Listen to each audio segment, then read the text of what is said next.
assignment and for design of, I would say, when you do seismic design of a building, like it was required in the, that is the scope of your assignment, design assignment. The only you need only to check in plane, but in reality, of course, for every seismic design, out of plane needs to be checked, but that is a separate design check, and it does not require it requires different calculation of seismic forces even to start with, and then different check of capacity. So we are now going to assume that you have gone through an analysis of confined masonry building, and you have obtained internal forces as a result of, let's say, SAP analysis or hand calculations, internal forces such as shear force and bending moment due to seismic loading. And in fact, because I can annotate, I will annotate, it will immediately add a page so that we can, it's much more convenient for me, not convenient only, it is just better for teaching. I use this all the time. So it would be shear walls, and I will share with you annotated version of this.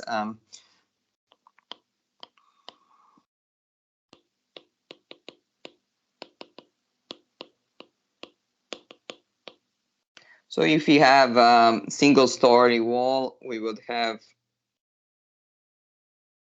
shear force here, let's say force V, and then it would be, then we would have the, and we are designing, so one story building.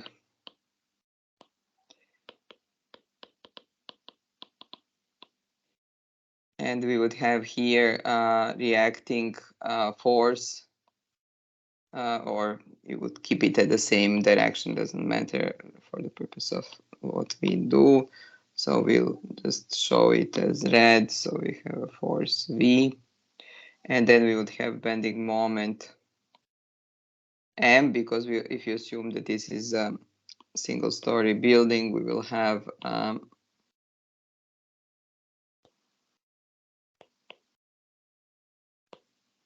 H, so M would be V times H. And then if you have a multi-story building, and then plus we would have a gravity loading due to seismic, due to vertical, so we will label that force as P.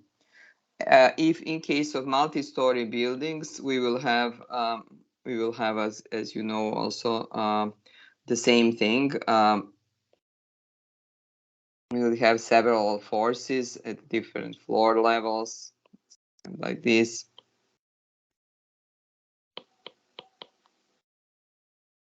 Or use Q system, Q symbols, and it doesn't matter really.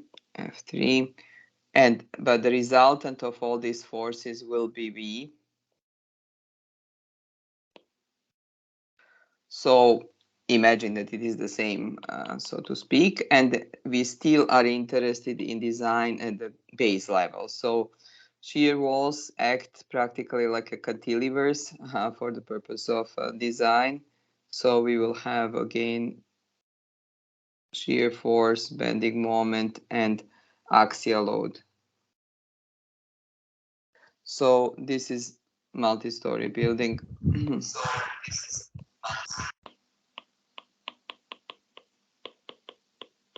I hope that I don't have echo. I disconnected from my other device for that reason.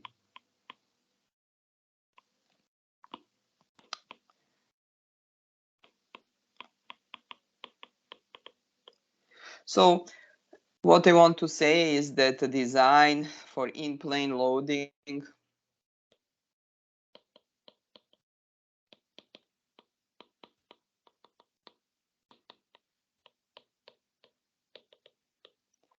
critical section is at the base of the wall.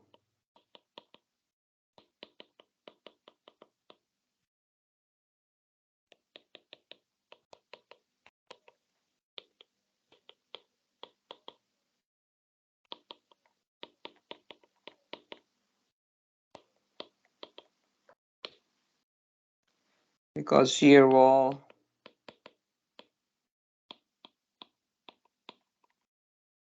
acts like a vertical cantilever.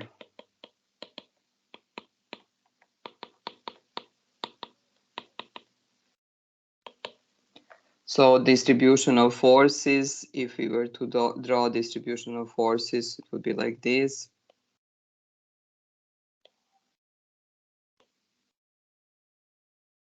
So this would be, that would be V force, and then bending moments would be something like this.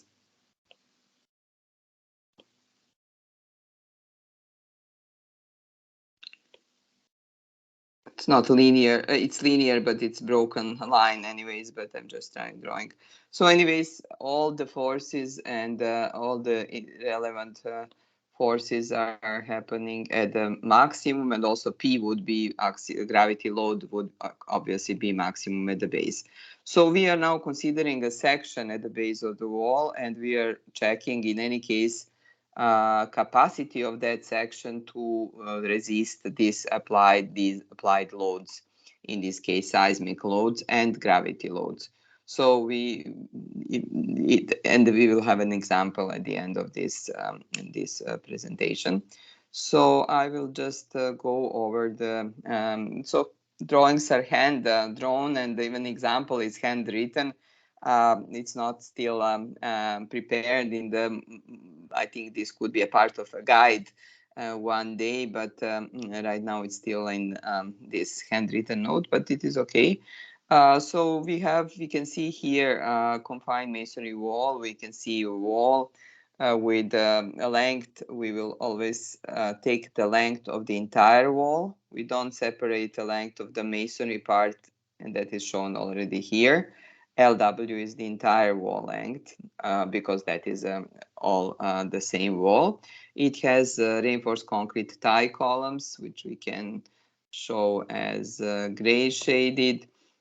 Here, these are tie columns, tie beams, and anyways, maybe no need to shade because this is already gray. And then we have a masonry wall, which is, we can label it as this red. So this is two separate, I mean, they work together. I didn't show toothing. In fact, maybe it's a good idea to show toothing so that they are together.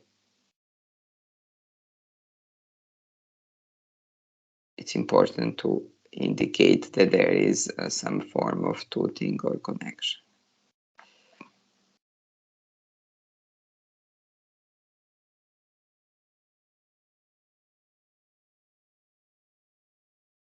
Okay. So this is masonry wall, and then the rest is concrete elements. Maybe just to beautify this drawing a little bit, so to say. Okay, so what is more important for our design is this cross section, which again, if we separate masonry and concrete just to show different materials, AM is area of masonry and AC is area of concrete, and that is what we are going to deal with for some calculations. So AC and AM are here.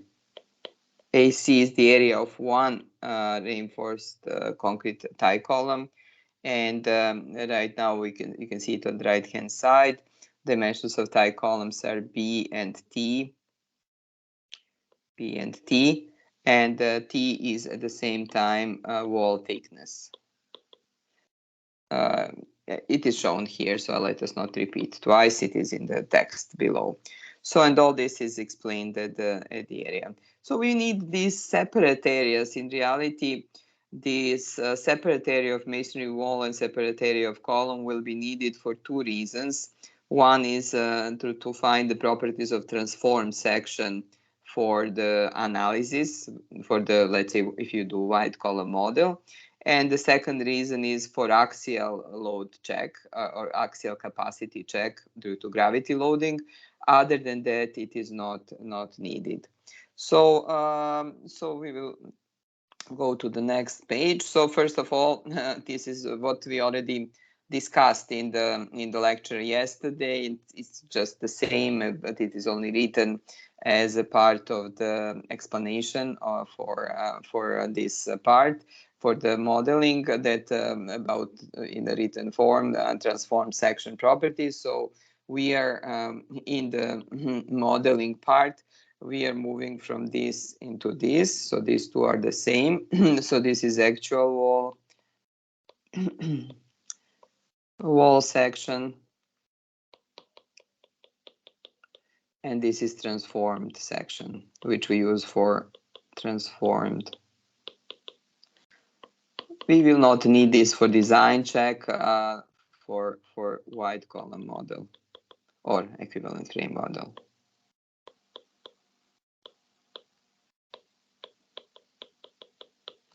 Okay, so this is area of transform section. As you can see, it's area of masonry plus 2 times n, and then is I think here it is on the slide yesterday you had what n is. N is equal to EC over EM. So that is modulus of elasticity, or Young's modulus.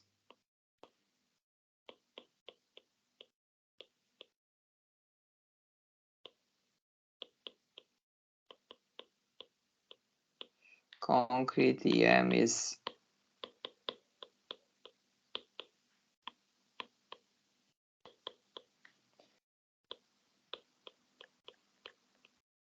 masonry, and then obviously these are the I values, area and the moment of inertia. So design starts here. Design of confined masonry wall panel. We have to check for axial load and bending and shear, and that is what is shown here. So for axial load P, for P plus M, and for V. So these 3 checks are needed. So 3 design checks.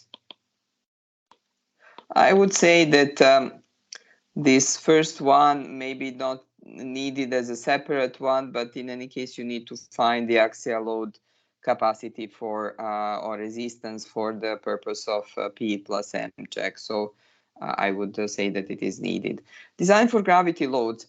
There are, it is a natural tendency to think, since there are 2 different materials, if you have a gravity loading coming on this is now, we are using limit states design. So I just want to write that I'm going to show you there are equations in the code for working hour stress design or working stress design. So we will just say that here we are going to do limit states design.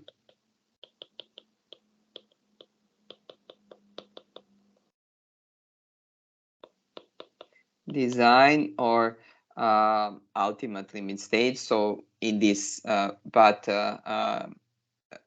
in this lecture,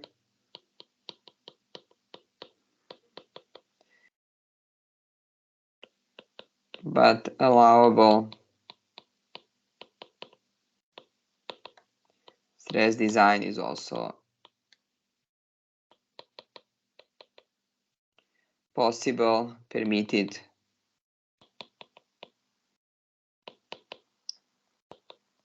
by IS code. There is a separate section for allowable stress design if engineers want to use it. So right now it is possible. So in terms of design for gravity loads, so we would say, what I would say, that is equal to a check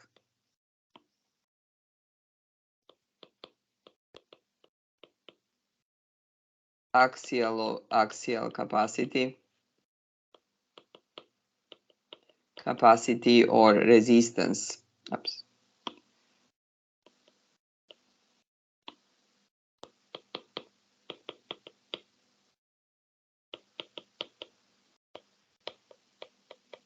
I use terms capacity and resistance as a synonym. In reality, it is capacity is ultimate value of the ultimate, let's say, force or that the structural element can take. So resistance is in a sense the same, except maybe capacities without any factor. So in India, the term PU or U subscript U indicates that resistance. U is resistance. So the same type of notation is used for the design for masonry as confined masonry as it is for any other. So we are checking whether P is applied loading. P is factored loading,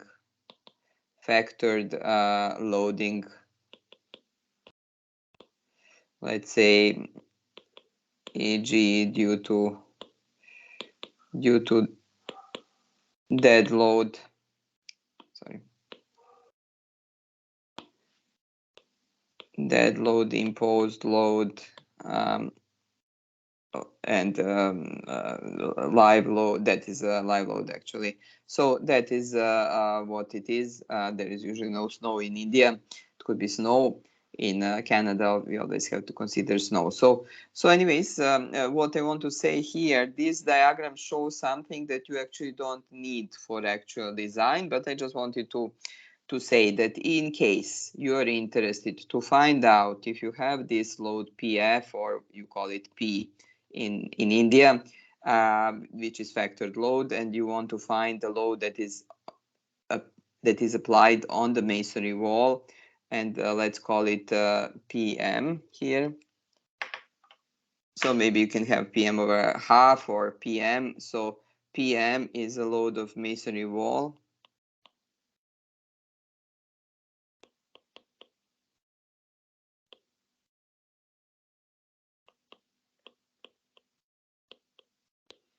And PC is axial load concrete. So you don't need it, but if you want to find it out, we need to we need to use this transformed section properties. So this is transformed value for concrete, because we will take a prorate, so AM over 2. So the total area of this masonry wall is AM, would be AM, and we are showing here AM over 2, so it is just half, basically it's half of the wall. So in reality, we would then find the force that is applied to masonry, PM, and applied to concrete, PC. So that is what is shown on this diagram B. PC, there is one tie column, PC the other tie column, and PM is the total. Instead of having a PM half, we can have just load PM here. So it is the same, doesn't matter. It was just divided by 2 to show half of the section. So anyways, that would be what if you needed it. And what could be this used for? If you know what is PM, you could check whether that is less than PM ultimate. And if you know what is PC, you could check whether it is less or equal to PCU ultimate. But this check does not exist, not needed. Why?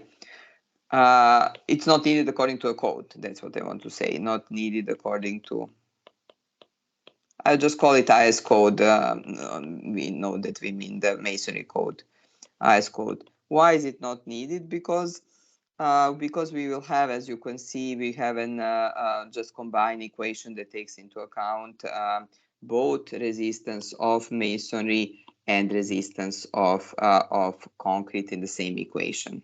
Same way as it is done for if you think of reinforced concrete column or wall, but you would combine a resistance of concrete and steel reinforcement in the column. You don't have separate check for concrete and separate check for steel.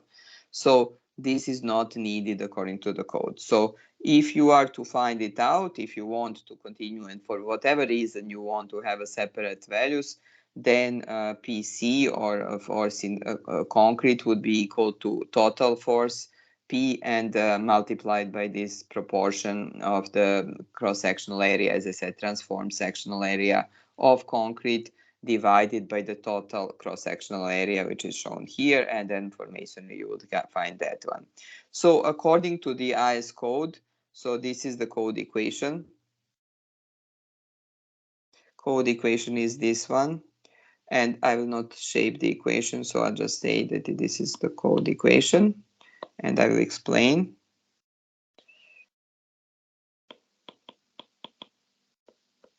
IS code equation that I don't write the number of the code each time. So this part is KS is stress reduction factor, which is shown in table 9 of IS 1905. Unfortunately, I think I have not included it here, so you need IS 1905 to find it. It is the same as it is used in the IS 1905 equation for checking the allowable compression force in masonry. But what I want to say is that there are three components here. I will show them. This is masonry component. There is steel component. There is concrete component, and then we use steel. So that is blue is steel.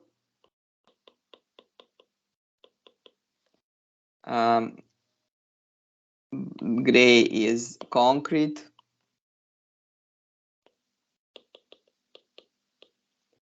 And the red is masonry. As far as I'm concerned, I think you can really disregard this last part related to steel. I don't think it would matter much, but because there is very little reinforcement, as we will discuss, but the concrete part is important. So there was a question if we model, and I will show the other line here, if we were to model the strat of the, I will show it separately, how we would find the compression capacity.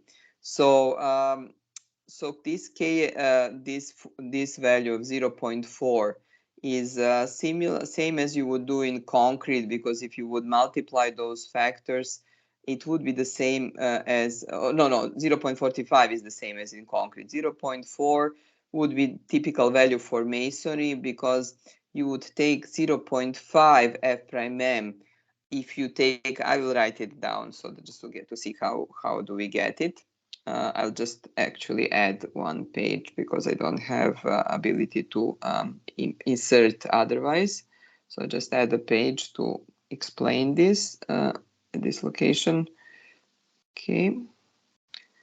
So again, you will get this annotated. So and that is important because for calculations, let's say according to the limit state. So how this, so only masonry parts, so PU only masonry would be equal to Ks times 0.4 Fm times Am. So, but what is critical is here. So this is the stress component. Stress value. So the question is why 0.4? So if you take that Fm, you have to divide it by gamma m to get a design value, isn't it? So that is our assumption, Fd. So in this case, gamma is equal to 2. So then that would be equal to 0.5 Fm. And if you recall from concrete, I believe that is how it is in India, but anyways, it is in most countries. There is additional factor of 0.8, which is a multiplier to compressive strength. So it is not giving you compressive strength, and this is already factored compressive strength, factored compressive strength.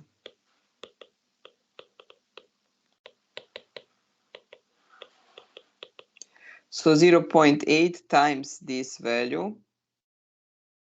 So 0.8 times 0.5 is going to be equal to 0.4. So this gives us the value, and Ks is factor from IS 1905. We wanted to keep it as the same to not change that part for this code. So in IS 1905, it's required to apply the allowable stress with the Ks factor, and Ks factor from table 9. At the next session, I will show you the table. I don't have on iPad IS 1905, unfortunately. But IS 1905 depends on slenderness.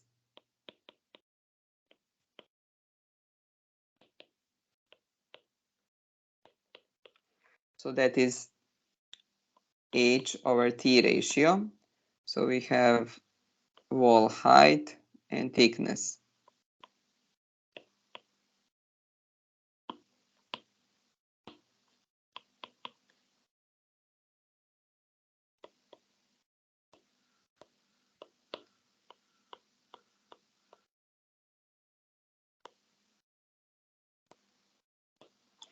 So wall height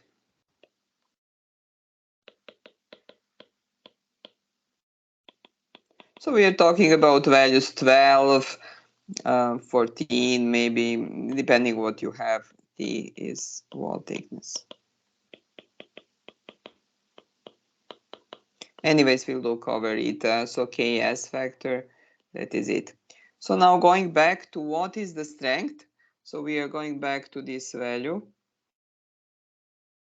So if you're looking at the strat, let's say this strat and tie model, I promised to explain that.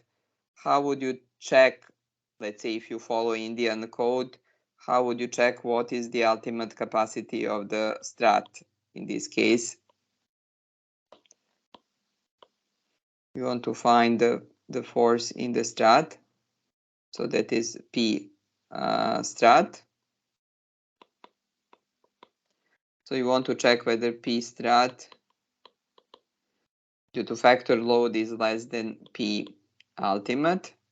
So P ultimate for the strat would be equal to this Ks times 0.4 Fm times area of the strat.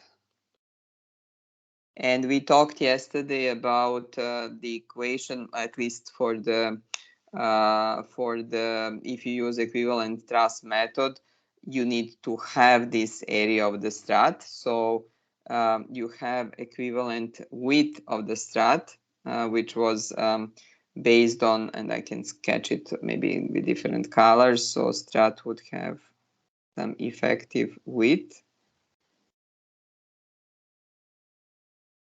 V effective. So this area, and would have the cross-sectional section of the strat would be this V effective times wall thickness times T. So area of the strat is equal to V effective times wall thickness.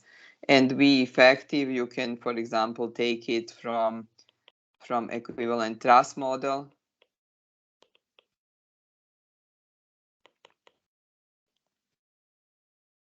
Which I showed yesterday. What is the equation? It is based on equivalency of the strat, of the stiffness of the strat of this strat and tie, or this truss. Let's put it that way: truss system or structure, and equivalency of that with the wall structure. So I would not suggest to use empirical values.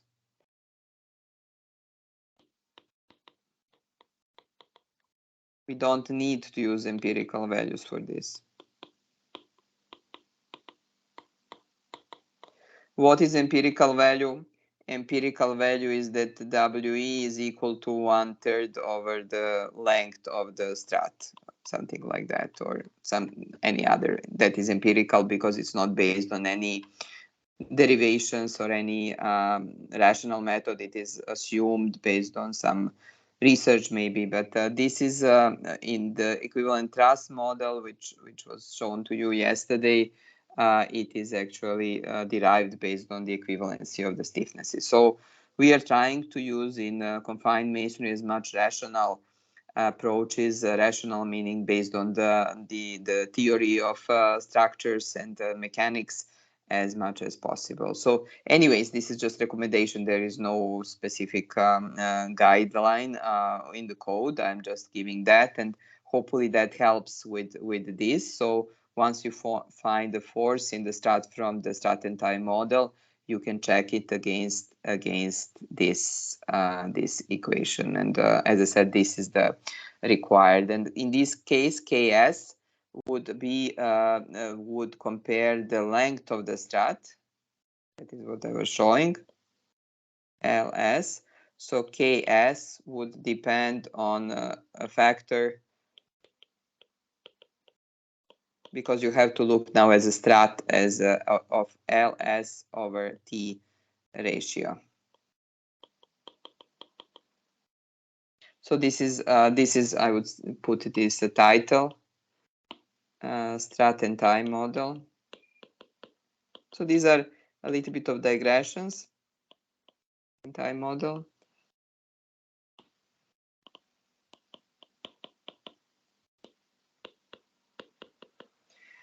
As far as the equation that we started with is concerned, if you have questions, we can discuss at the end of this lecture. And as I said, this will be available to you. So this I will continue. So this is a separate topic. Strut and tie model, how to find, how to check strut capacity. So that's what you're checking, axial capacity of the strut. So anyways, anyways, going back to the equation of this axial resistance, here is to complete it. The second part, 0.4 FCK times AC, again 0.45. 0.45 factor is obtained from methodology, same methodology as IS 456 that you would use. FCK is the compression strength of concrete, and AC is the total area. So in this equation, please note this actually, I think in the equation it is clear. So in this context, AC is area of both tie columns. Two tie columns. I believe that in the equation, I have a code here in front of me, it is not mentioned that AC is one effect that is important, since that might affect the value perhaps, but let us say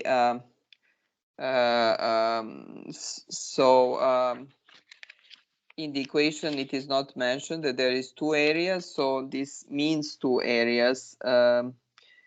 It says area of concrete excluding reinforced steel. So it does not say area of tie column in the area in the equation, which is, by the way, included in I was just looking at it.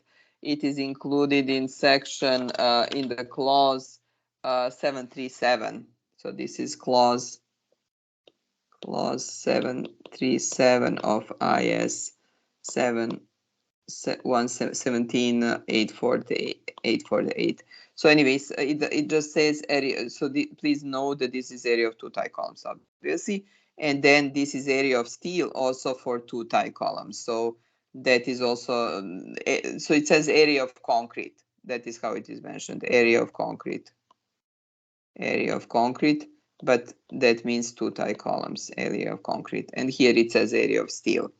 So that is it. It's very simple. As I said, the area of steel could be disregarded. So this check, in reality, I don't think that you will ever come to the situation that this will be exceeded, because masonry is known for really good compression resistance, and that is never going to be an issue. The next check is a design for combined axial load and bending.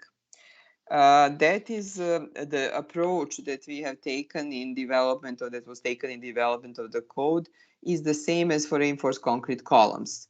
So if you think of reinforced concrete column, you would, for combined axial load P and bending moment M, you would use interaction diagrams. That is the same that has been done here.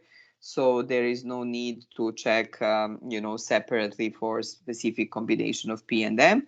But here, before going into the actual diagram, I have included some assumptions so that you know how it was developed, and shown some internal stress distribution, force distribution. So the following assumptions apply in the limit states design for reinforced concrete for confined masonry walls. Masonry behaves like a homogeneous material. Strain distribution along the wall length is based on the assumptions that the wall section remains plane. That is Bernoulli's hypothesis. So we have a strain distribution is linear along the wall. Tensile stresses are resisted by the steel. So that is the assumption. Masonry and concrete tensile resistance is ignored. There is a perfect bond between steel and concrete, and the maximum compressive strain in masonry and concrete are equal to 0.0035 is in masonry. This is and 0.003. I think it is the other way around. So for concrete, it is usually 0. Epsilon C is 0.0035.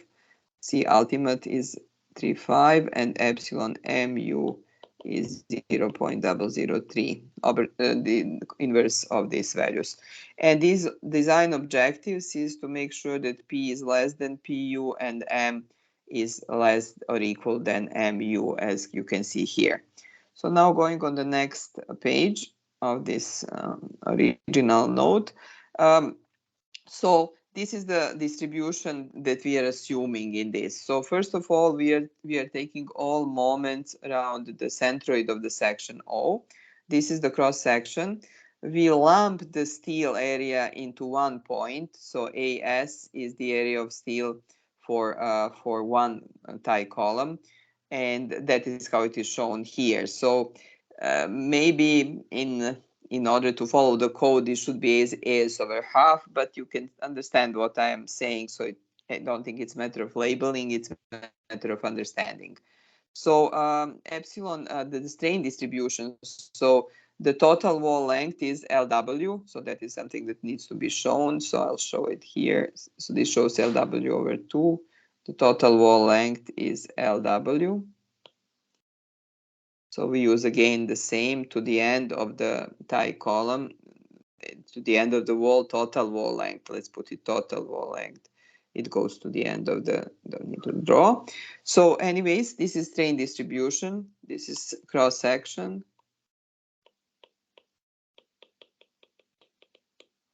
Strain distribution. So for strain distribution, you can see here, this section, by the way, is under compression on the right-hand side. And we assume that the applied loading is acting at the point O, P and M. And so section on the strain distribution shows compression here. And what I would like you to note is that, as I mentioned, is that strain in concrete is 0.0035, whereas maximum strain in masonry is 0.003. So masonry starts here, and that part is 0.003. So if we were to derive, these are our strain limits for masonry and steel and concrete. And for steel, we would have a limit here. This would be our epsilon S if we are checking the strain. So as far as the internal force distribution or the stress distribution,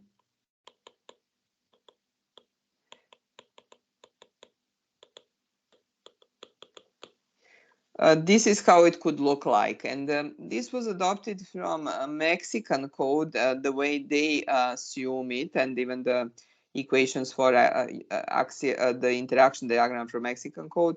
So we, from the neutral axis, which is here, which is equal to C value is the depth, neutral axis depth, for where the strain is 0.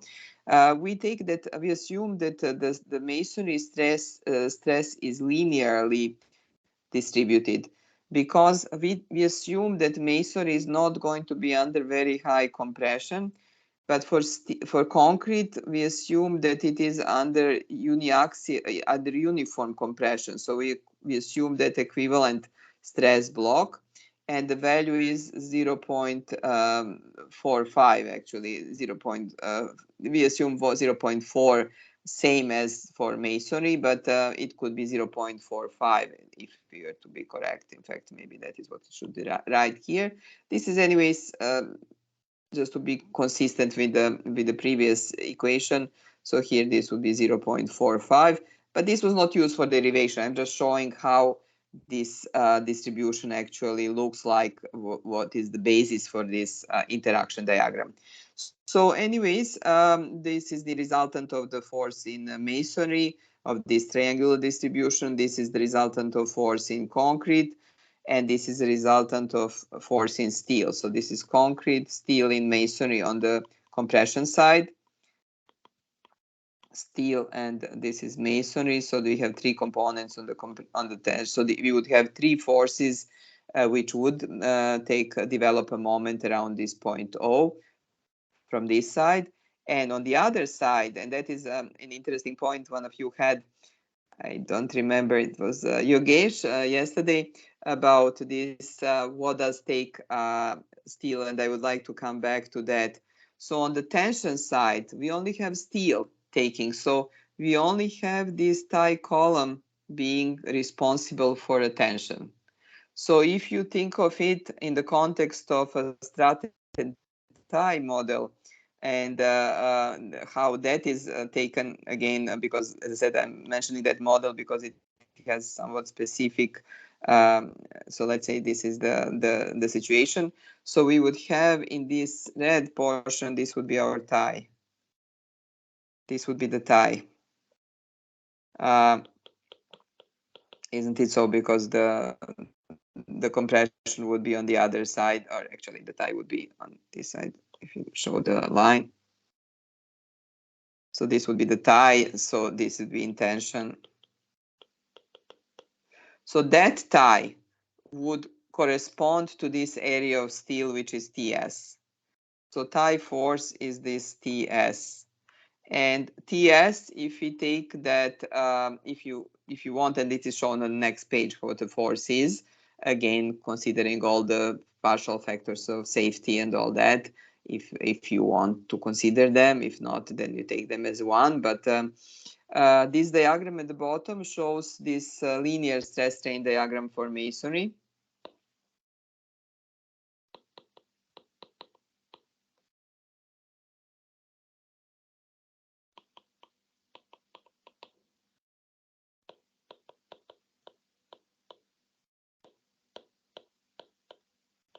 So I'm just showing you how, and you can see that we're in the linear range. So if you continue with this diagram, it would continue in parabolic range, because that's what it is. But we are just assuming that it is linear range just for the purpose of this calculation. It could be shown as parabolic. It would be much more complicated. In Canada, even design of masonry, we assume equivalent rectangular stress block. That would be another option for ultimate state. We would never consider it as a parabolic. So anyways, this is one option for internal stresses, which could be used to determine the actual, if you want to find out exact moment resistance for a given load. So please note that in this case, P is given. That is applied load.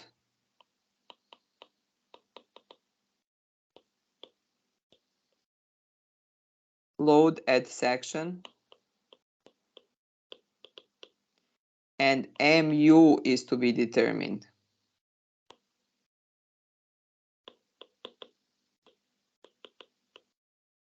from equation. So P is not unknown. And the equation is on the next page. As I said, this is additional background. These equations are not in the code. I will see what is in the code shortly. So again, I would just like to write strat and time model.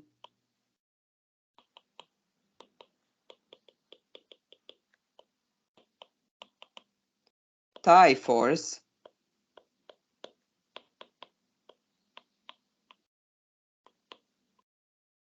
is equal to force in resultant of steel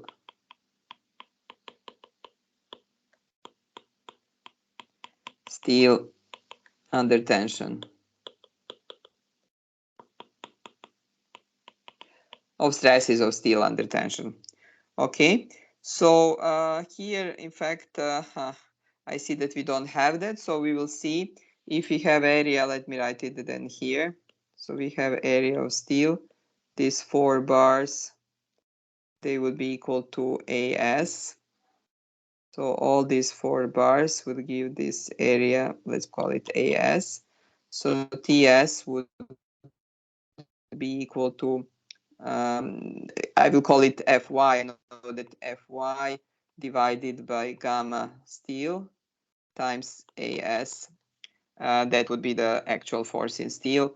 And gamma S, if I'm not mistaken, is 1.15. Please note that for strat and time model, if you're really looking at ultimate capacity, you could take this value as 1.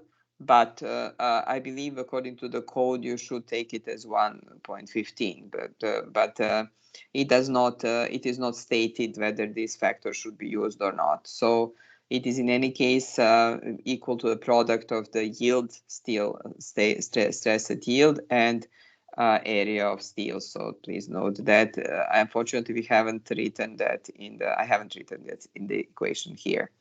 So yeah, it says here phi s. Okay, so let's go over it. So equations of equilibrium that are used for determining this the force, the moment mu. So this is the topic of this next few pages is how to determine mu from this.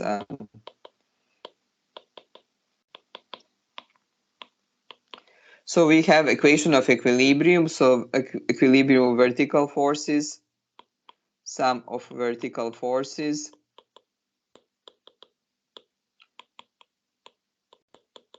Forces, so we have, as you can see here, P plus TS minus CS, CM, and CC.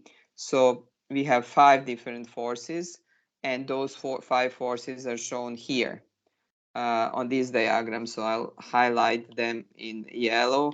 So you have P, you have TS, you have CM, CC, and CS. So this is equilibrium of vertical forces. Next, so that is one equation of equilibrium.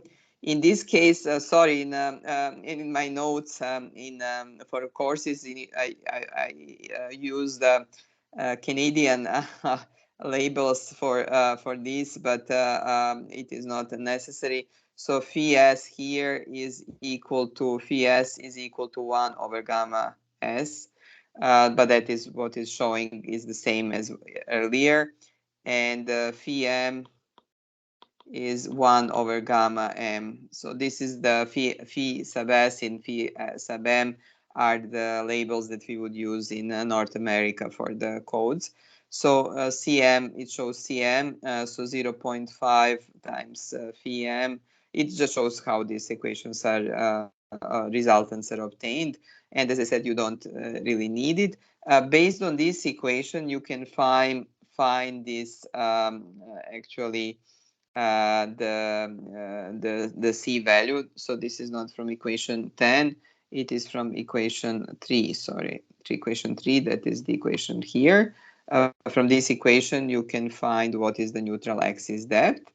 And then based on that, we can find the mu value, which we find around the point O, as a product of Cm, moment created by Cm, Cc, and Ts. So because at point O, we have at the centroid of the section, we assume that that is where the axial load, applied load acts. So we have moments only about of these forces CM, CC, CS, and TS.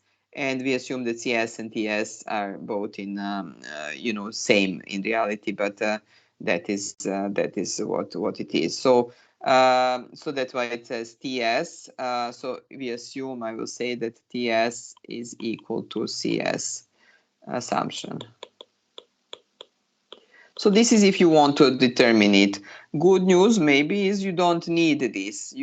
This is a background I'm giving, and I think that background is needed for a course. But in reality, IIS code requires, so this was background.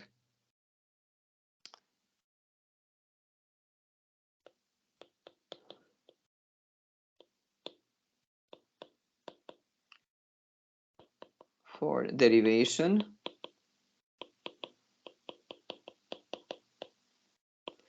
Code equations are very simple, and it is, so this part from here is what is in IS 8448 code, and in the code it is a clause, it is right after it is about 7.3.9.2. So what the code gives are simplified equations for interaction diagram. And so it gives interaction diagram. I'll show you the diagram. It gives calculation and the following points. Let me see. So there are, let me cover the points. So first of all, I assume, and I maybe give you some background of the interaction diagram, just if you, I believe it would be just a reminder. So what is PM interaction diagram?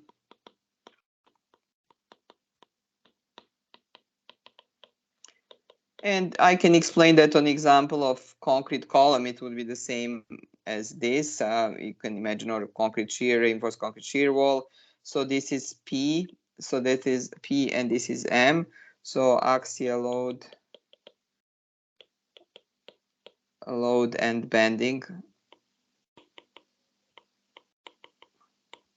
So the diagram in general, it represents the line of maximum capacity for a resistance for a structural element which is subjected to axial load and bending, and it could be applied to RC columns, RC walls, and obviously masonry walls. But it has to have reinforcement, some form of reinforced or confined masonry walls. For reinforced masonry walls, we would also use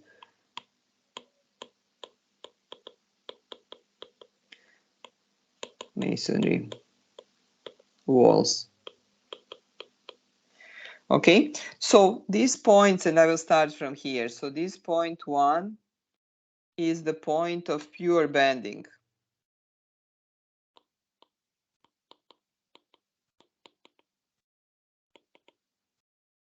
Because P is equal to 0, so this would be the same as beams.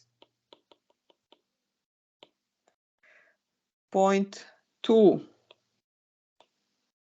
is usually balance point in reinforced concrete.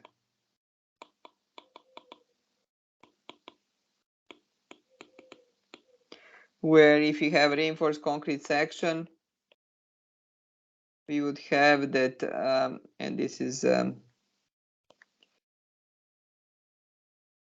steel is at yield, and this concrete is epsilon Cu. So steel is just epsilon, steel is epsilon yield. I'll increase this. And then third point here is pure compression. This is what we just discussed. This is our PU. Okay. So, because in pure compression, M is equal to 0. As you can see, there is nothing. So here, for the confined masonry, we use, and what we want to achieve is that our applied loading, our PM and M, are somewhere here. These are our points P and M, should be inside. So criterion is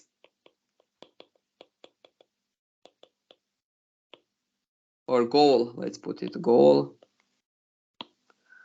design goal, PM inside the diagram.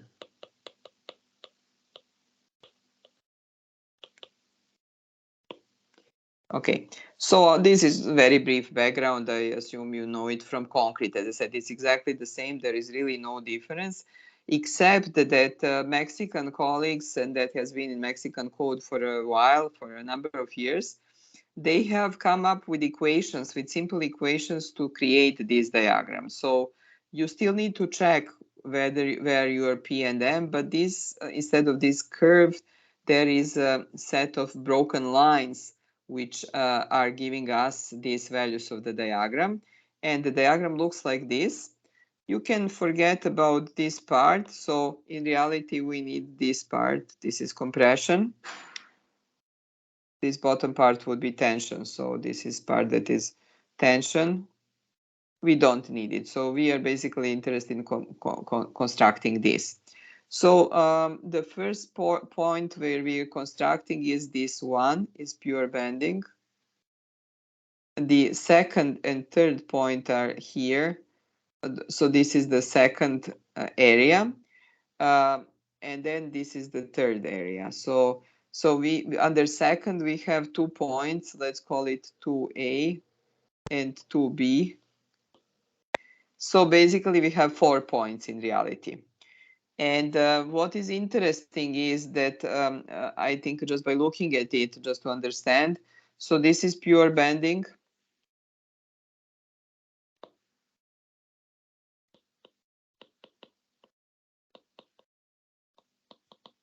Obviously, this line is pure bending.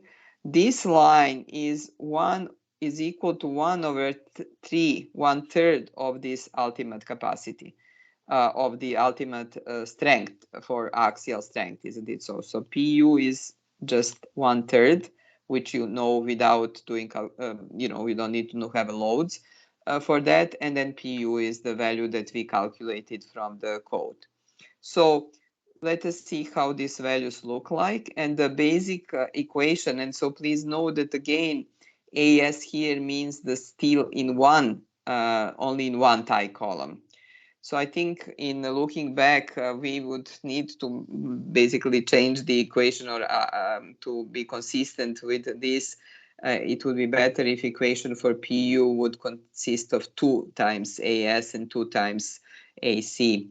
I will discuss that. I think code has still not been issued, but anyways, I think it's clear as it is, but anyways, maybe it's not possible to change. So for pure bending, that point 1, which I explained earlier, point 1, we get the value of mu.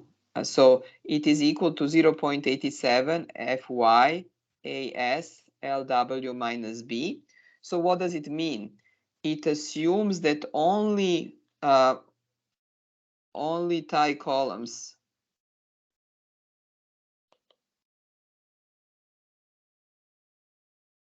oops.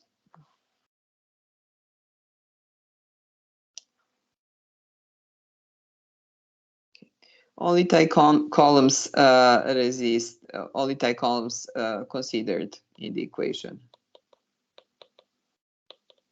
Because this Lw minus B, if you look at the diagram here, Lw minus B is this value.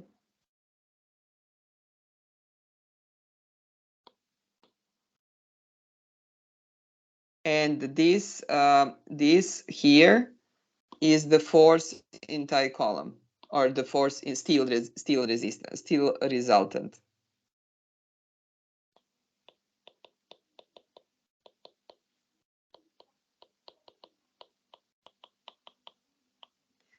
So that is one value, very simple. So based on this equation, you get this 0.1, okay, which is shown here. So 0.1 is obtained for the first equation. For the point 2a,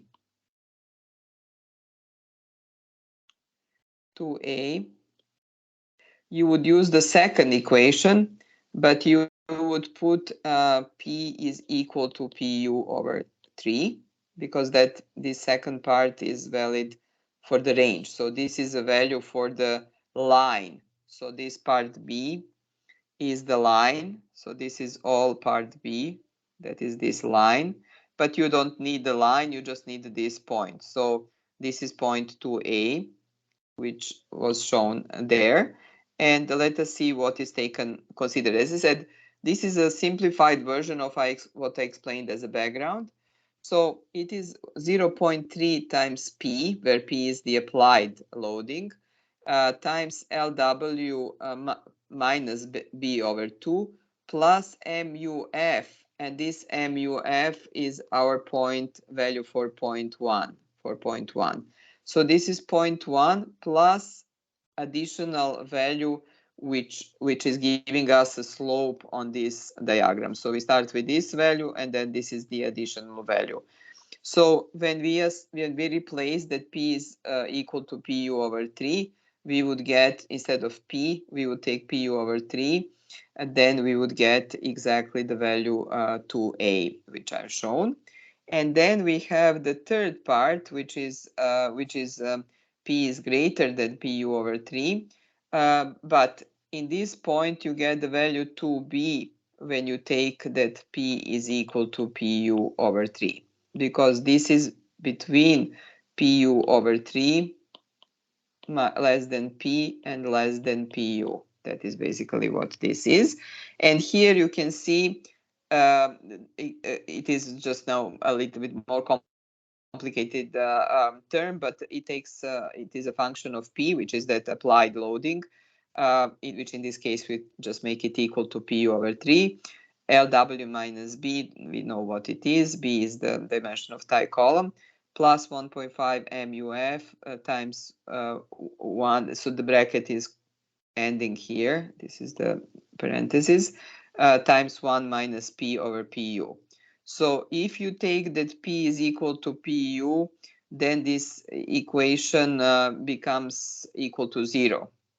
So if in this equation P is equal to PU, you would get that MU is equal to 0. That is what it is. But point 2B you will get if you substitute P is equal to PU over 3. So this is the point 2B, which we will have. And as well as point 3 it is our PU equation, which we have already discussed. So PU point 3 is PU equation from the code. What did we say is the clause? I don't know by heart, but it is a clause 737.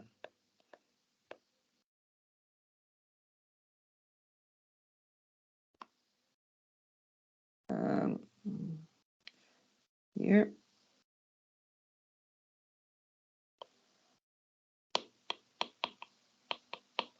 So you can see how it looks like. As I said, we can just forget about, in fact, I will just delete from the, this is how it was shown in the equation, but I don't think we need this part, which is linear.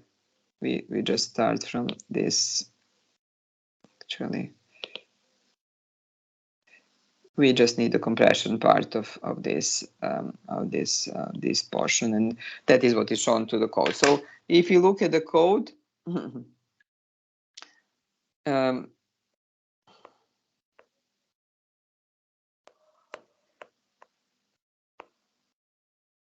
as I said, it is in section 7. So in the code, in section 739, that is where this moment resistance is. It says, it gives you option, what is important, 7.3.9.1, it says, so the title of section 7.3.9 is moment resistance. And but it gives us option to have a general approach. It says moment resistance for a sectional or confined masonry wall subjected to shall be determined from equilibrium of internal forces by following assumptions stated in 7.3.5. But it does not give you any equations. So as I said, I showed you what equations could be.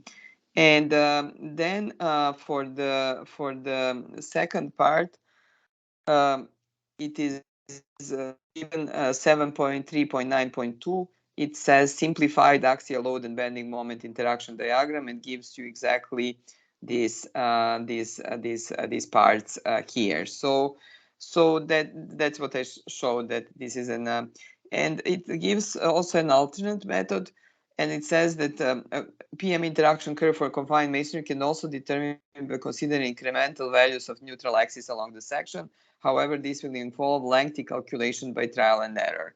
So it allows you both to use this simplified method, and it is allowed for any confined masonry wall, or it gives you opportunity to do alternative detailed calculations. So as I said, this is the equation here. This part CD is shown as a curve. In reality, it is linear, I believe.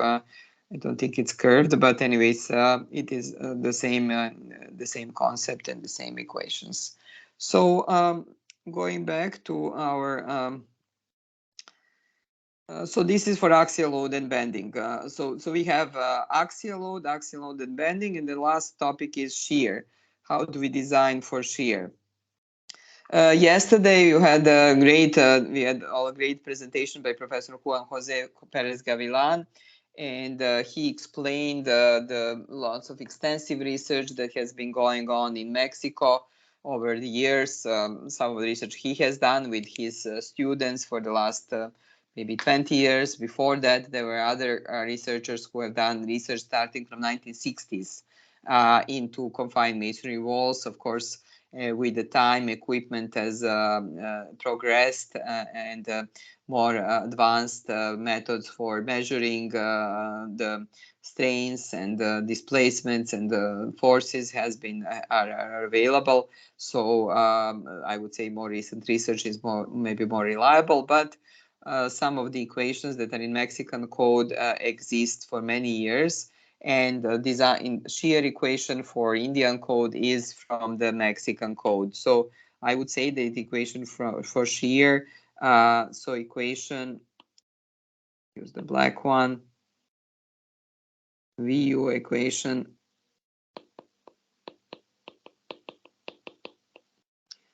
same, adopted from Mexican code.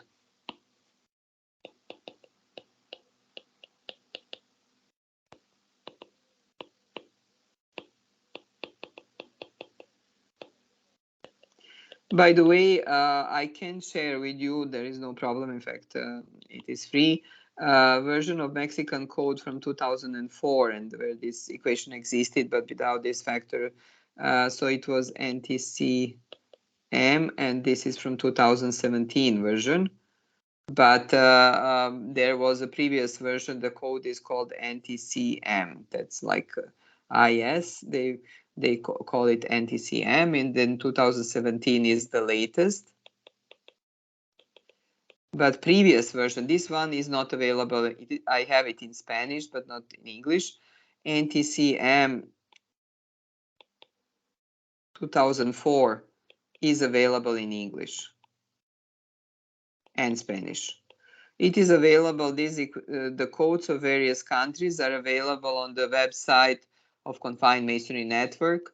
So Confined Masonry org, you can find it, but I can, maybe to save you time, I can share, because there was a good question at the beginning of this course on Monday, why India needs to have its own code for confined masonry when there are developed codes like Mexico. So as you can see, some of the aspects are adopted from other codes, in this case Mexican, but overall it is Indian code. So the equation for shear resistance, I would like to go over the equation.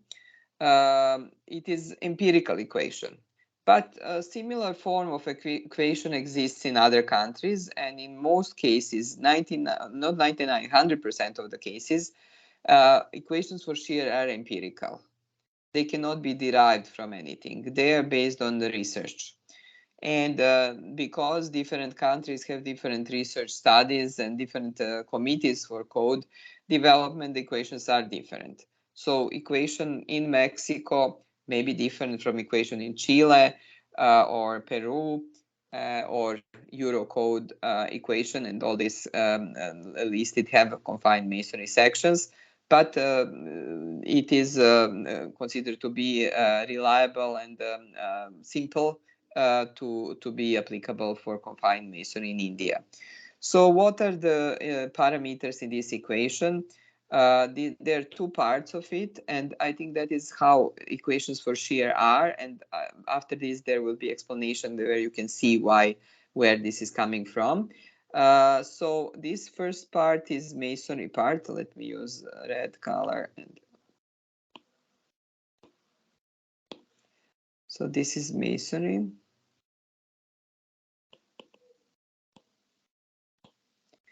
And then this part here will be due to effect of axial load, of gravity load.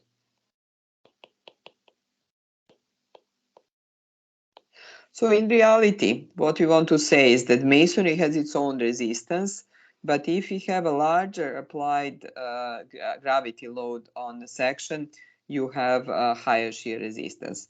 And this F factor is what Professor Juan Jose explained about yesterday, how they derived.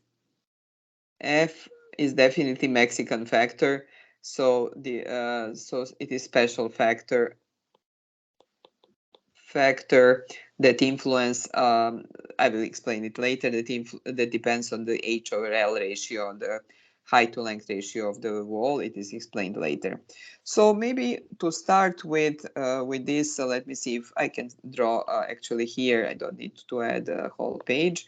So if we talk about shear resistance, and that is what Professor Juan Jose mentioned, when it comes to confined masonry, the shear resistance is mostly due to diagonal tension. So, so that means that the cracks will develop. So these are tension stresses. So diagonal tension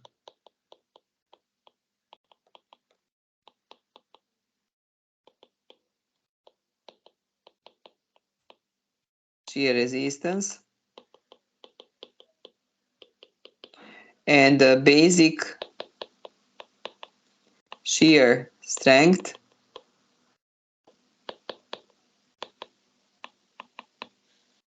is Vm. So remember a discussion and the lecture I gave on masonry materials. So it was lecture Tuesday 1. Masonry materials. I explained there how this VM is calculated, how it is obtained. So it is obtained from testing. This is the test. So this shows that, and I will start from this actually. VM, this diagram here shows test for compression, FM, and this is a test for VM. Because we would get here cracking, and the tensile forces this is going to give us VM. So our VM stresses are these ones. So anyways, in the absence, the code, the masonry code, as I mentioned in that lecture, it gives appendix. I believe it's appendix D or B. I'm not sure. In one of the appendixes, it gives a testing procedure for this VM. In the absence of testing procedure, And you remember I mentioned this also in the context of simplified method for calculating wall index and checking the adequacy of walls in a confined masonry building. So this equation for VM that is in the code is this one. So that's why these two diagrams are shown. So VM is expressed as a function of Fm. And Fm is the compression strength of masonry compressive strength. So if we have Fm of 4 megapascals, this would give us VM of 0.36 megapascals. That is, I would say, a good value. I mean, that is, we should be happy if we get that kind of value. So anyways, this is giving us that. So this part, this VM for the equation of the in this part, VM times AT is due to this equation. Now you can say, but why this 0.5 and then why 0.8? Okay, consider 0.8 as a basic factor. You remember that when I talked about compression, I said that all codes, even in concrete, they don't let you use the actual strength. They have additional multiplier to reduce, to be on the safe side, in a sense. It's maybe a fake value. It's not real, hypothetical, but it is additional factor of safety. But this 0.5 VMAT, you can understand. I mean, it can be explained, that you can understand, of course, but it can be explained, and I will explain it now briefly. But what I want to say is we are still considering what I want to emphasize here, that in this case, you remember that we showed the masonry section at the beginning, very first slide, very first page in our lecture. So in this case, we are considering entire section. And we are blind temporarily for the fact that one part of it is concrete and one part of it is masonry. So this AT in the equation, and I will just now add one page to explain this part briefly, really not. These are small details. So, so this part here that I want to explain, you can see that there is AT. AT is the total cross-section area of the wall, including masonry and concrete part. So there is no transformed. It is not transformed.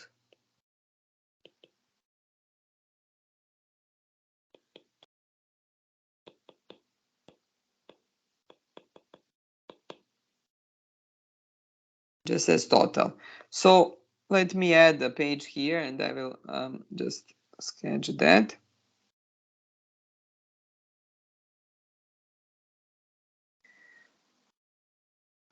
Okay, actually, I added on the wrong place. Okay, let me add here.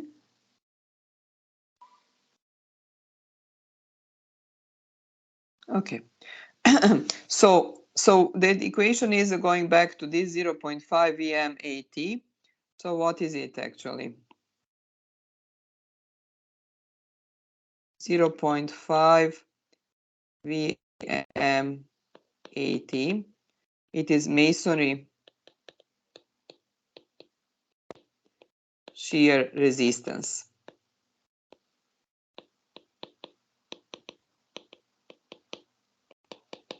So if we have a masonry, the section, and its length is AT, its area is AT. So AT would be equal to LW times T. So AT is LW times T. Okay. So how would we find the shear stress? T is equal to V over A, AT, and V is equal to tau times AT. So this tau, let's say this is ultimate tau. If you want to get VU, then we need to have ultimate tau, and ultimate tau in this case is Vm, which is the shear strength. But we have to always use this gamma value, gamma m, and this gamma m is 2. So then this becomes 0.5 Vm. So it is from the basic equation of shear stress, where we have force divided by, that the shear stress is force divided by area. So this is average shear stress.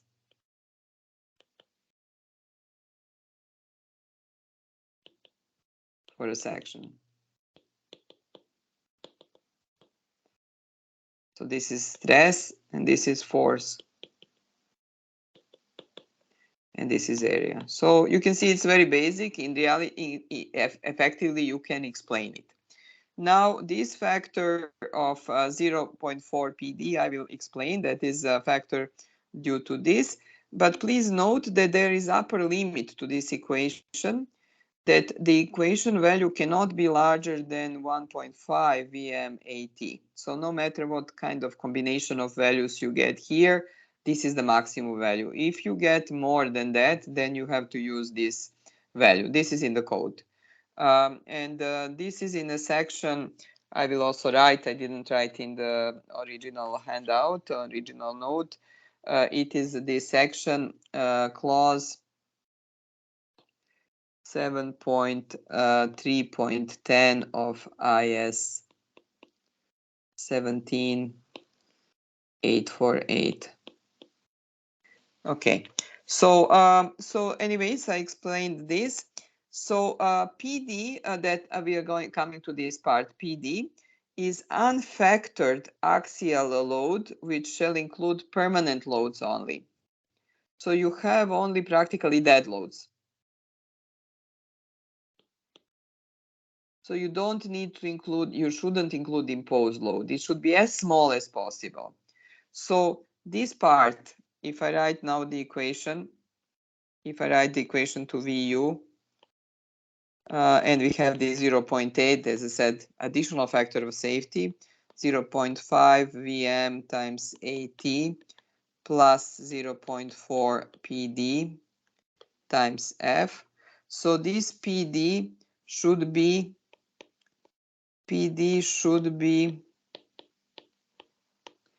as small as possible. Why as small as possible? Because again, to be on the safe side. So PD is that, and then finally the explanation, which is on the next page. Actually, it's on the following page. Let me remove this this diagram. Delete the page. Okay, so here is on the last page of this calculation, or this handout for the design, is the equation for interaction of the shear. So it is page 10 of the handout. It shows the interaction between shear stress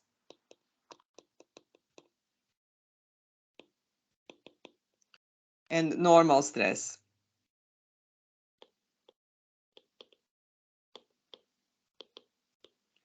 So it shows that if we have in initial stage, we have with increasing axial or shear normal stress, we have also increasing tau. So the higher is axial stress, and the more stress we have, so that means that the P is increasing. P increasing. That means that our VR or VU increases. Because the tau is related to VU. Tau is just the stress, but we are looking here at the forces. So, and you can see this type of failure is called sliding failure, and diagonal tension failure is after that. But in reality, all this is the type of failure that we are looking for in masonry. But we can use this fact that we can see that for diagonal tension, you don't have actually further increase in tau based on increase in sigma. But we are usually in this range. For masonry, we are in this range because we have a small shear, we have a very small axial loads unless we have a tall building, because we have lots of walls in the masonry buildings. Therefore, axial stress or force in a single wall is small. Therefore, this is justified. So this explains why we add P in this equation, why P is added in this equation. So that is showing that. And I can tell you that, let's say in Canadian code, I know, for example, it says 0.25. We have 0.25 times this PD. But if you take 0.8 times 0.4, then we get 0.8.432, 0.3. So it is kind of similar. As I said, codes are different somewhat, but this is because of this is explained based on the diagram below. And final factor is factor F, which is the factor that takes into account, it is explained on the next page, that is page 9 of the handout of the original note. And F factor, I mentioned that it is depends on the H over L ratio. And basically F factor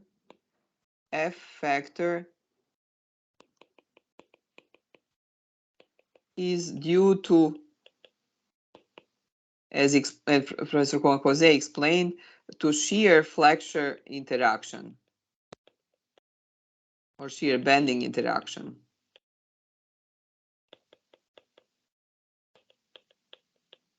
And it is included in the code. So these are the values.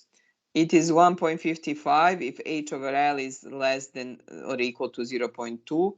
It is then some more complex equation, function of H over L if it is between 0.2 and 1. And it is 1 if H over L is greater than 1. So oftentimes it will be 1.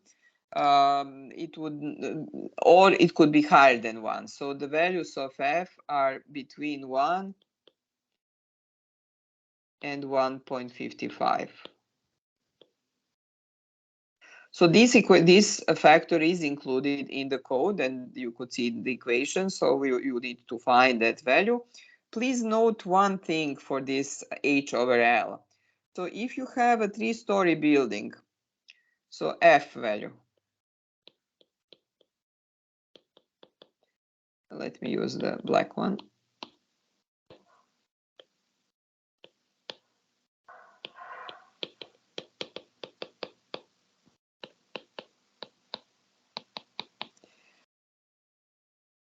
So we need to have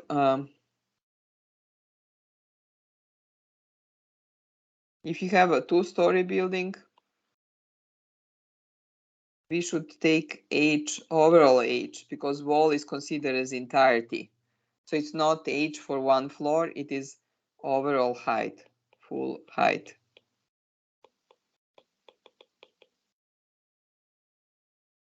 So and the L is this value, including, of course, the entire wall length. So L is what we use as LW in the other equations, total wall length.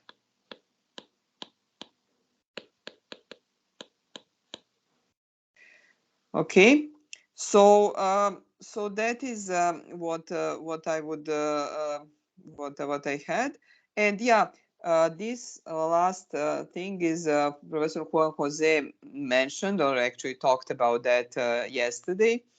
It is the figure 7 here, shear force displacement relationship for confined masonry walls. As he explained, when we apply loading on a confined masonry wall, let's say in a lab or during an earthquake, but let's say it's monotonic just during in the lab, we first reach the cracking, so development of cracks in a wall in masonry portion, and that is this force V cracked. And then as the loading increases, we get more cracking in the wall, and we get to this point V max. So this is first V crack, second V max, and after that, the strength, that is the maximum strength for shear. And then we get a decrease when there is that cracking also in the tie columns area, and that is the ultimate capacity. So VU is 0.8 V max. So you could consider that this 0.8 factor is in the equation is due to that. But I would say that we are more or less, we can consider that we are designing for this level. We are designing for the level of here. So this is design level. Design level, and this is where our VU is there. So we are not taking into account contribution of tie columns in getting this higher force. So I would say that shear design is conservative. Shear equation VU is safe, on the safe side, safe, conservative. So it is not over predicting the strength of shear strength of masonry, confined masonry wall. It is on the other side, it is giving us less value than what it is actually, which is okay. Most codes are acting that way. So see here, these shear failure mechanisms, I explained this different. I like this diagram. It is from the book, very good reference by Drysdale, very good reference on masonry. But anyways, what I want to say is that masonry, I would also write here, masonry walls have small sigma due to numerous walls, normally walls and low-rise, and they're low-rise buildings mostly. Of course, it all depends on design, but this is a general statement. So as I said, then for that reason, we can include that. Effect of shear span ratio. This is this was already talked about, so there is nothing more. So in the next few pages, I combine that. There is one numerical example which goes exactly through the equations. It may be as a reference to you. As I said, it is my handwriting. And you can see, for example, that I simplified some things the way I would do in design. For example, in the P equation, I only included the masonry portion, or masonry contribution. But you can, in your calculations, you can take everything, masonry and concrete and steel. In the next lecture, after a break, I will upload my IS 1905. So we will show you this factor KS, but it is straightforward, really. So for this wall, which I showed here, it is, I actually found, I will show you examples of that anyways. It's here is 0.8. Then the second part is axial load plus bending, same as what we discussed in the lecture. And I used, I only use the approach that is to develop interaction diagram, and I applied all the equations as per the code. And I showed the diagram. That is what usually you should do in your assignment as well. And then you show where your forces are applied, axial load and bending for your wall. So that is what it is. And then the third is the shear resistance.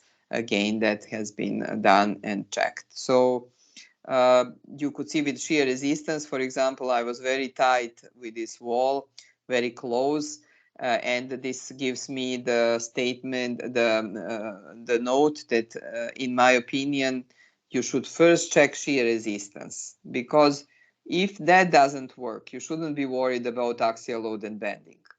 If anything is not going to work in design of a wall, it is shear, because these walls are mostly shear dominant, and shear is the key thing. So I would suggest that you, in the interest of your time, since design is iterative process, you first check the shear and see that whether wall works. And the question is, if it doesn't work, what can we do? What can we do? So I will end this lecture at this point. We have a next lecture which is on detailing and construction, and then a little bit of introduction of IIT GIAN campus. But I would stop my design lecture here because you might have quite a few questions, and I'm on my iPad. My next lecture may be on the computer. I will see. But in any case, maybe I'll stop sharing now and see if you have questions. Stop presenting. Let's see. Okay. So I stopped my presentation, and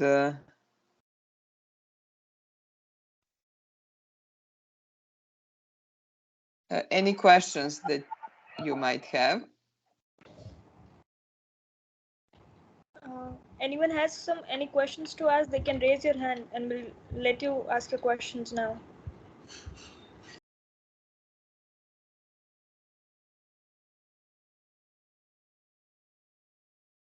One person raised hand. I'm not sure who it is, but if you can, you can Yes, say the question. yes, you can unmute yourself and ask the question. Am I audible? Not. Can you increase the voice? You are audible, but not too audible. Okay. Ma'am, my question is regarding in the strut and tie model. Yeah. In reinforced concrete, the shape of the strut is following the bottle shape strut. So similar shape is followed is observed in masonry also. No, this is only for concrete. We don't, there is no need to have that bottle shapes strut. It's simpler. It would be simpler in confined masonry. Actually, these are the first applications of strut and tie model in confined masonry. It's very recent. So we are not proposing to have that same level of complexity as in reinforced concrete. And if you look at some other applications, I know for some areas of reinforced concrete and discontinuity zones and all that, there is a lot of complexity in the strut and tie model. But if you look at some other applications on masonry, let's say in book by Pauly and Priestley, I hope you have access to that book. Excellent book. They were among the first to try to use this on masonry, not on confined, but on reinforced masonry. There is no, and also New Zealanders in the New Zealand code, it is also there. There is nothing. It is just very simple strut and tie model without all these additional elements which you would find, requirements which you find in concrete. The only thing that it is common and which I emphasize, I believe it must be followed because of strut and tie, is that concept that it is a limit analysis method. But rules for how struts and ties, will be calculated will have to come from masonry because it's a different material and it's not, masonry in combination with steel, obviously, in this case. And ma'am, my second question is, we have different factor for concrete in flexure and shear. Why is it so? Means in flexure it is 0.45 FCK, whereas in shear the term 0.4 times PD is used. Shear is empirical. I was just trying to explain approximately what it is. So you can forget about factors, as you can see in the equation that is in the code, in the confined masonry code. There is no factor. There is just number. Number is 0.5. So there is no factor whatsoever. The factor is already embedded in that number. You get it. So you don't have to apply any factor. I just try to explain to you why we have 0.5 in front of VM. So when you take VM, you just use that equation 0.18 square root of FM.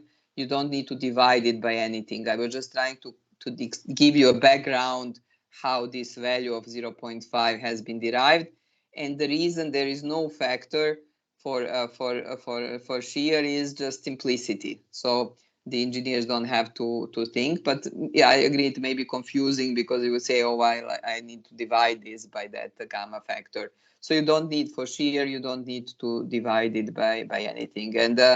And in masonry, I can tell now you are saying from concrete, from the perspective of Indian concrete code, isn't it? So you have these different factors. In masonry, anyways, in all codes, masonry codes that I know, there would be only one factor. Let's say Canadian code, US code, you don't have a separate factor for shear and flexure. It's only one material safety factor, partial safety factor for all applications in masonry, for all load conditions in masonry. So I would say that probably it is the same in Canada, at least it is the same in concrete. So you don't have two factors. So if there is a need to have additional factor, that is already shown as some number. So it is not shown as a different factor for the sake of simplicity. So there is only one factor. I'm positive also about concrete design and concrete code in Canada, there would be one. So I think this is specialty of India to have two different factors, or maybe some other countries I'm not familiar. Maybe it's a British standard, or I'm not completely familiar. But in any case, I can say for masonry, in all codes, in all countries, you would have anyways only one factor. Okay, ma'am. And ma'am, in shear, the upper limit is set as 1.5 times VM times 80. So on That's right. what basis means on what criteria this upper limit is being set? Again, I would say it is based on the research, but I can tell you that, let's say in concrete, if you take analogy for concrete, in concrete you also have upper limit, and also in, let's say, masonry code in Canada, you always have upper limit for shear. So upper limit for shear would come in reinforced masonry from the fact, even though we don't have here horizontal reinforcement, you could see that there is no part of equation for horizontal reinforcement, which would be there. So you would like to make sure that you don't have a too high compression. If it is, if you model it as, at least in concrete, it is that concept of compression field theory, that you don't have excessive compression in the compression strat, if you look at it, because that's how shear resistance was derived.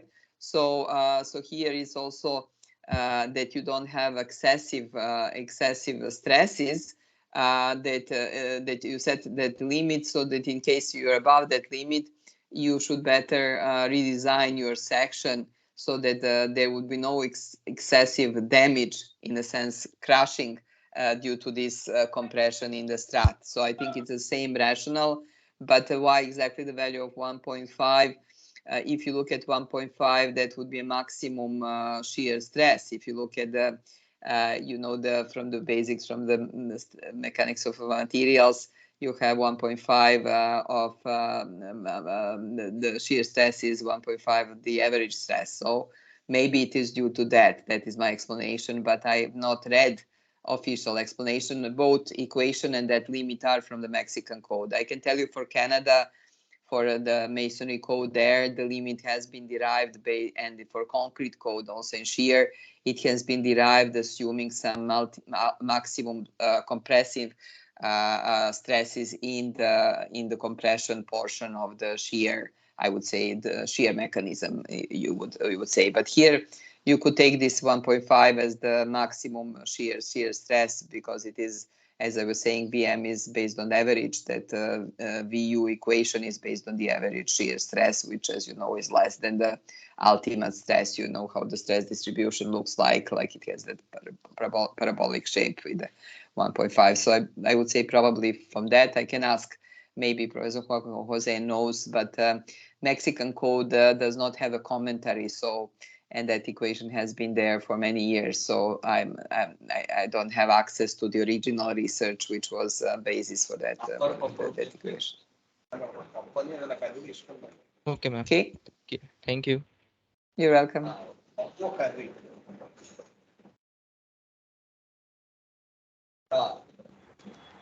Can everyone please mute themselves except for ma'am?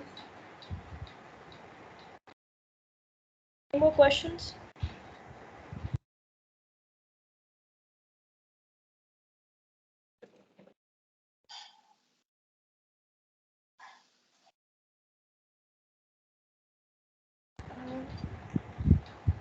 Any questions?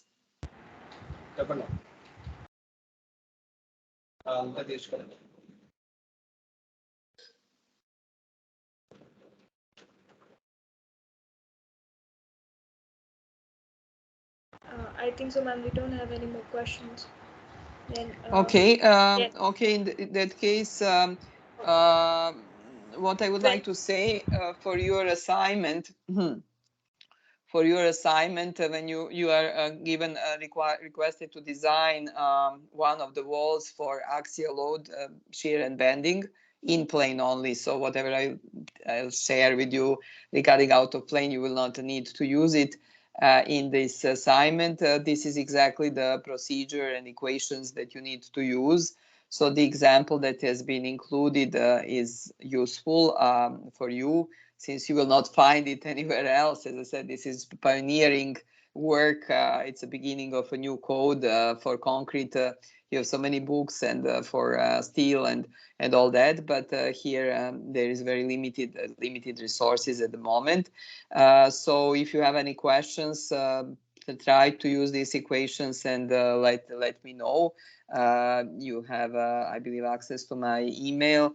And my suggestion is that instead of going through from start to end of the equation, maybe you start from the end, that is from the shear check, because I expect that in your case, since it is a high seismic zone, Buj, the forces would be maximum, and it may be that the wall does not meet, will not easily meet the shear requirement. But that's why you need to check that first. And if needed, you can modify I was asking you what to modify. You can modify either properties of masonry. You're free to do that. The properties that are given to you are recommended ones. And or in the worst case scenario, you can modify the wall thickness. It is usually in architectural design, architects are accepting changing the thickness. They're not very happy if you change the length of the walls because of the architectural constraints. So I would say that as design engineers, you are mostly okay to change the required properties of masonry in realistic limits, and also change the thickness to make the wall thicker than what you originally assumed. But if you start with 23 centimeter thickness, that is a reasonable thickness for the walls. It could be argued that in a hot area like Buj, you could be good with a thicker exterior walls, but there is really no need to have a thicker interior wall. So if in a real design you end up having serious problems with shear, meeting shear requirements, then a question would be asked where additional walls will be needed to satisfy that. So if there is a partition wall, it could be replaced by a load-bearing wall and things like that. So design is a complex process and requires that kind of thinking. So I see there are some more questions, but I don't see the questions. I'm on iPad a little bit disadvantaged here, but so maybe if you can unmute yourself and ask question, if it is possible for you, please do so. May I, ma'am? Yes, please. Ma'am, yesterday we were taught regarding joint reinforcement in confinement. So suppose it is provided, and does it contribute to resistance? And Yes, how to yes. consider that if it is That's provided? right. That's right. So see, in this stage of the code, there is no equation, or in the shear, that would be in the shear equation. There is no even equation that allows you to add the horizontal reinforcement, but I would just expect that it would be in the future editions of the code. So what Mexican research, for example, has shown is that joint reinforcement is useful up to a certain extent. So they limit the percentage of such reinforcement in confined masonry. You cannot go above certain percentage of reinforcement, but yes, that it contributes to resistance of shear resistance. So it would be additional term. You see, recall now, I'm not going to reshare the screen, but we had one term that is related to masonry resistance. The other term is related to to the effect of gravity loads, and then there will be one more term, which I believe Professor Juan Jose shared the full equation yesterday, which gives contribution of this joint reinforcement. So yes, tests in Mexico, and he actually showed the difference of the damage pattern and the failure for the specimen with and without joint reinforcement. So the only reinforcement that is used right now for confined masonry in horizontal direction is that type of joint reinforcement. In India, let's say if that type of reinforcement is not available, it could be very small bars. It could be like 6 mm bars. So that would be equivalent to joint reinforcement. So it does not have to be wire.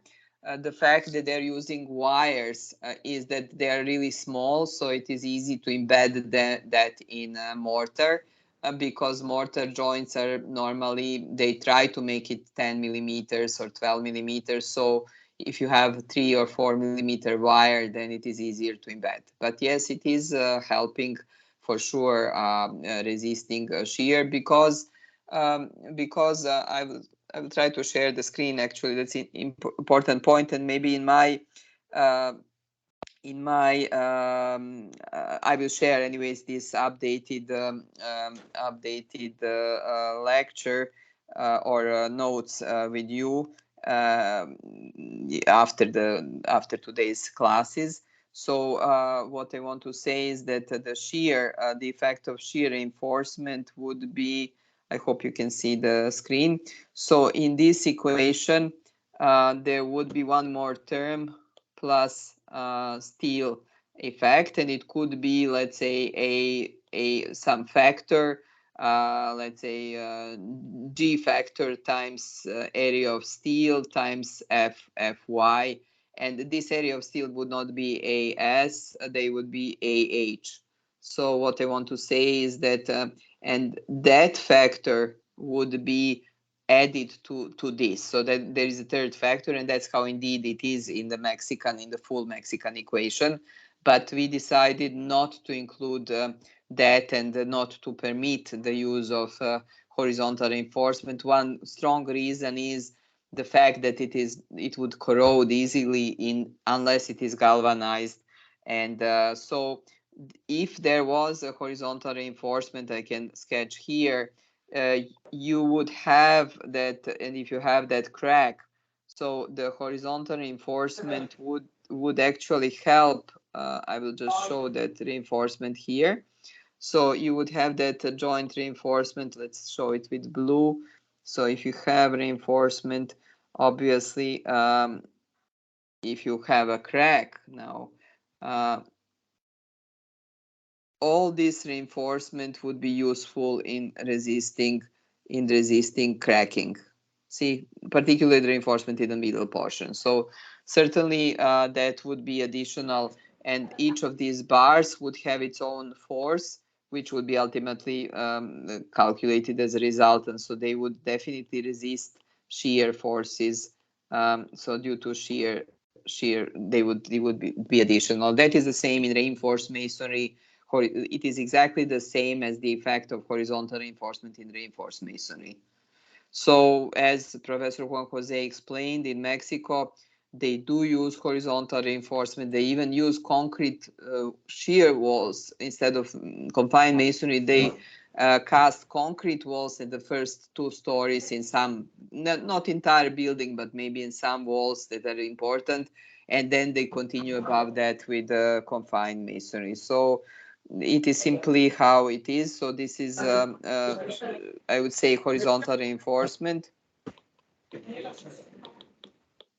Okay, thank you. What the, yeah, so that is what that does not take more time. And what I wanted to show exactly is that if you have one brick, there are 2 ways of placing that reinforcement. In fact, we will have it in the next presentation on construction. So in Mexico, if these are 2 bricks, the bars would be this one here. These are the bars. Or you could have the scenario, let's say that you have these two bricks, like I'm just showing two courses of masonry, and you could have one bar which would be larger. That's what I was saying. So you could have one, let's say 6 millimeter bar.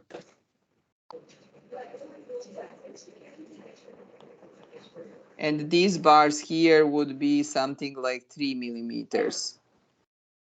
So you have two 3 millimeter bar, or in India, I know the smallest bar size is 6, if I'm not mistaken. So alternative reinforcement. So you will get this as a, and in the next lecture, you will also see. So alternative. In Chile, I've seen this. I've seen this left case where you have one bar. They don't have joint reinforcement. I've seen also one bar embedded in mortar joint. So I'll just stop sharing the screen. Any more questions?